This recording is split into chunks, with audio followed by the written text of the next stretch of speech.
वक्त की एक बहुत बड़ी खबर न्यूज 18 इंडिया पर। सबसे पहले हम आपको बता दें, सूत्रों के हवाले से खबर है, महुआ मोइत्रा को घर खाली करने का नोटिस दे दिया गया है। 30 दिन के अंदर सरकारी आवास खाली करने का ये नोटिस दे दिया गया है। लोकसभा सदस्यता रद्द हो चुकी है और उसके बाद ये नोटिस दे दिया गया है। 8 दिसंबर को महुआ मोइत्रा की सदस्यता रद्द हुई थी, आपको याद होगा, क्योंकि इससे पहले भी तमाम उन पर आरोप लगे कैश फॉर क्वेरी मामले में। और उसके बाद जब पूरी रिपोर्ट को सौंपा गया तो आखिरकार उनको अपनी संसद सदस्यता से हाथ धोना पड़ा। और अब ये होना ही था, क्योंकि जो सरकारी आवास उनको मिला हुआ था वो खाली करना था। विक्रांत ज्यादा जानकारी के साथ फोन लाइन पर जुड़ गए हैं। विक्रांत, ये तो होना ही था, सदस्यता चली गई है, घर को खाली करना ही था, क्या और जानकारी आपके पास? 30 दिन का वक्त है।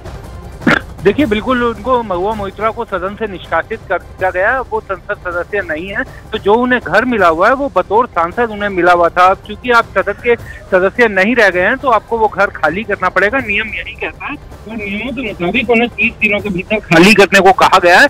एक और चीज यहाँ पर बहुत ही ध्यान देने वाली है कि इस मामले में नियमों का पालन बेहद सख्ती से और बेहद ही पारदर्शी तरीके से किया जा रहा है, क्योंकि अभी हाल ही में बीजेपी के कुछ सांसद विधायक चुने गए थे। तो जो भी सांसद विधायक चुने गए थे और उन्होंने जैसे ही अपनी सांसदी से इस्तीफा दिया, उन सभी को भी घर खाली करने का नोटिस दे दिया गया था।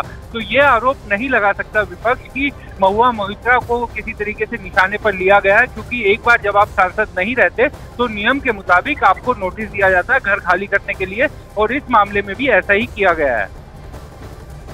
जी बिल्कुल, बहुत शुक्रिया विक्रांत तमाम जानकारी के लिए। तो 30 दिन का वक्त उन्हें दिया गया है, 30 दिन के भीतर अब सरकारी आवास महुआ मोइत्रा को खाली करना होगा।